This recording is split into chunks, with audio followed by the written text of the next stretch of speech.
Ya, dan pemirsa saat ini kita sudah terhubung by phone bersama Bapak Nur Alim, SSI, Kepala Kantor Prakirawan Stasiun Meteorologi Kelas 2 Mutiara Sis Al Jufri, Palu. Halo, Assalamualaikum. Ya, kita akan membahas tentang fenomena La Nina yang diperkirakan terjadi Oktober 2020 ini. Pemirsa, kita akan terhubung bersama Pak Nur Alim. Selamat sore Pak Nur Alim. Selamat sore. Baik, terima kasih. Baik, terima kasih Pak Nur Alim sudah bisa mendengarkan suara kami dengan jelas, Bapak ya. Iya, siap.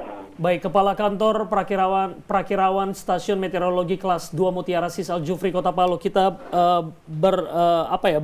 membahas terkait dengan fenomena La Nina. Ya. Pak Nur Alim. Baik, para pemerintah sekalian, mohon maaf saya berada di lokasi yang susah untuk berkomunikasi lewat video, jadi hanya voice saja. Mengenai pertanyaan dari presenter hari ini tentang fenomena La Nina, memang benar. Dengan adanya La Nina di menjelang akhir tahun 2020 ini, kita memiliki wilayah dengan potensi meningkatnya curah hujan dalam beberapa waktu ke depan. Bahkan diperkirakan dapat berlangsung dalam rentan waktu bulanan. Mengapa fenomena La Nina ini penting untuk diperhatikan? Bagi kami yang berada di daerah-daerah yang berpotensi untuk mengalami dampak bencana hidrometeorologi, misalnya kejadian banjir dan tanah longsor, maka ini adalah warning bagi kita semua. Bagaimana kita bisa mempersiapkan diri untuk menghadapi segala potensi yang mungkin terjadi akibat fenomena La Nina ini. Baik, Pak Nur Alim. Pak Nur Alim. Iya, Pak Nur Alim, apakah kemudian anomali cuaca yang terjadi beberapa bulan terakhir ini merupakan tanda-tanda dari La Nina atau ada tanda-tanda lain begitu dari La Nina yang terjadi di Sulawesi Tengah khususnya? Baik, untuk potensi cuaca ekstrim yang ke depan ini memang sebuah tanda daripada La Nina, dan kita sekarang sudah mulai mengalami daripada fenomena La Nina itu ditandai dengan seringnya terjadi curah hujan yang relatif lebih tinggi daripada tahun-tahun kemarin. Kita ambil contoh, di bulan yang sama pada tahun kemarin, kemungkinan tidak sesering ini curah hujannya terjadi dan cenderung lebih meningkat gitu loh. Tapi tahun ini secara hitung-hitungan gitu, kalau kita perakirakan itu 40% curah hujan ini adalah meningkat daripada tahun kemarin. Maka hal yang perlu kita waspadai dari fenomena ini adalah bagaimana kita mengantisipasi adanya dampak yang mungkin terjadi daripada La Nina ini.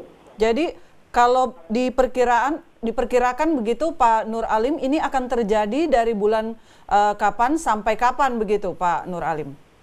Baik, kalau dari segi para ahli, terutama ahli meteorologi memprediksi itu kondisi wilayah Indonesia dengan potensi peningkatan aliran massa udara basah atau wet yang dapat meningkatkan curah hujan ini sampai pada bulan Februari 2001. Sampai dengan bulan Februari 2001 yang melebihi nilai rata-rata normalnya. Baik. Begitu. Baik, Pak Nur Alim, dampak terburuk yang bisa kita rasakan khususnya di Sulawesi Tengah dari fenomena La Nina ini, dampak terburuknya seperti apa? Kemungkinan potensi dampak terburuk yang mungkin timbul adalah pertama, kita waspadai bencana banjir dan tanah longsor. Kemudian yang kedua adanya genangan-genangan air di daerah-daerah rendah. Itu yang kita waspadai. Nah, untuk kasus terutama daerah-daerah dengan lerengan yang terjal dan vegetasinya berkurang atau istilahnya gundul, maka hal ini juga menjadi perhatian kita. Kita harus waspada yang mana potensi curah hujan tinggi atau akibat fenomena La Nina ini bisa berdampak pada bencana hidrometeorologi, banjir dan tanah longsor tersebut. Baik, Pak Nur Alim, lalu antisipasi seperti apa yang kemudian disarankan oleh BMKG khususnya untuk wilayah-wilayah yang memang berlangganan dengan yang namanya longsor dan juga banjir ataupun juga wilayah yang tidak terkena banjir dan juga longsor? Begini, kalau masalah rekomendasi BMKG yang jelas, mari kita bersama memikirkan bagaimana cara mitigasi terhadap bencana tersebut. Dan kita yakin bahwa pemangku kebijakan di daerah juga sudah mulai mengambil tentang langkah-langkah yang dianggap penting dan perlu untuk mengantisipasi bencana ini.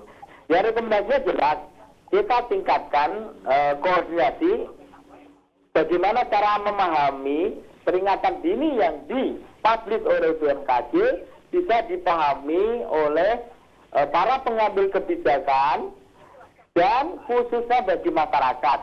Nah, untuk menjembatani antara warning yang dibuat BMKG kepada masyarakat ini, pasti kami meminta bantu pada publik-publik penyiaran, misalnya TVRI dan RRI. Okay. Maka saya sangat bersyukur sekali ada dialog hari ini di TVRI yang memungkinkan ada wacana daripada masyarakat sekitar ini bagaimana kita lebih berwaspada bersama lah.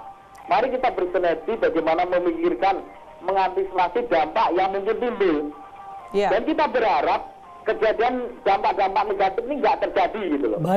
Baik Pak Nur Alim, artinya ini buat saudara-saudara kita yang punya profesi melaut begitu, ini harus menjadi pertimbangan betul-betul begitu Pak ya dengan fenomena La Nina. Tapi apa yang akan bisa kita lihat secara gamblang begitu dengan fenomena La Nina ini? Angin kencangkah diikuti dengan petir, kemudian dengan hujan yang begitu deras yang menyebabkan dengan bisa banjir dan longsor seperti itu Pak Nur Alim? Baik, begini para masyarakat yang mendengarkan atau melihat TVRI kali ini. Jadi kewaspadaan ini bukan dikhususkan kepada nelayan, bukan, tapi bagi kita semua. Terutama ya kalau dampak La Nina ini kan potensi curah hujan yang tinggi. Yeah. Sementara daerah kita ini ada namanya zona rawan bencana tanah longsor dan banjir. Maka kita konsentrasi ke sana dulu untuk mengantisipasi kemungkinan dampak yang mungkin timbul. Terus tentang bagaimana seringnya terjadi curah hujan atau terjadi hujan, pasti juga akan berdampak pada kondisi lautan di sekitar daerah kita. Ya ini baru kita menyentuh ke para nelayan. Jadi seiring dengan La Nina ini pasti terjadi seringnya hujan. Terjadinya sering hujan kemungkinan ada tiupan angin kencang. Sehingga tinggi gelombang pun bisa sangat penting info yang kami sampaikan untuk para nelayan, bagaimana kondisinya aman untuk melaut atau kita menunggu di daratan untuk menanti kondisi cuaca yang baik sehingga para nelayan atau pengguna jasa maritim untuk melakukan aktivitasnya. Oke, baik Pak Nur Alim, terima kasih sudah bergabung bersama kami hari ini untuk memberikan peringatan dan juga informasi ya, sosialisasi terkait dengan fenomena La Nina ini agar diwaspadai seluruh masyarakat dan juga menjadi perhatian pemerintah begitu ya. Terima kasih. Pak Nur Alim SSI, Kepala Kantor Prakirawan Stasiun Meteorologi Kelas 2 Mutiara Sis Al Jufri, Kota Palu. Terima kasih sekali lagi Pak Nur Alim, dan pemirsa, kali ini kami ajak Anda untuk menyaksikan informasi kami selanjutnya.